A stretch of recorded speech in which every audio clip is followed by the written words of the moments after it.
रायगडच्या पालकमंत्री पदाचा वाद ताजा असताना आता पुन्हा एकदा राष्ट्रवादी अर्थात तटकरे विरुद्ध गोगावले हा सामना परत रंगतो की काय अशी चर्चा सुरू झालेली आहे। आणि अर्थात आता कारण आहे ते म्हणजे भूमिपूजनाचं।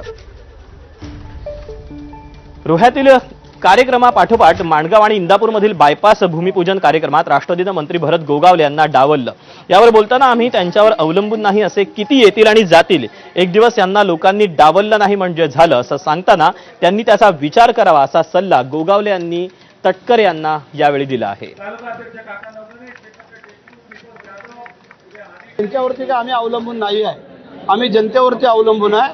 जोपर्यंत जनतेच्या मनामध्ये जनता जोपर्यंत डावलत नाही तेव्हा असे किती येतील आणि किती जातील, पण एक दिवस ह्यांना डावललं नाही म्हणजे झालं, म्हणून त्यांनी आता तो विचार करावा आणि पुढे वाटचाल करावी। तेव्हा असे किती येतील आणि किती जातील, पण एक दिवस ह्यांना डावललं नाही म्हणजे झालं, म्हणून त्यांनी आता तो विचार करावा आणि पुढे वाटचाल करावी।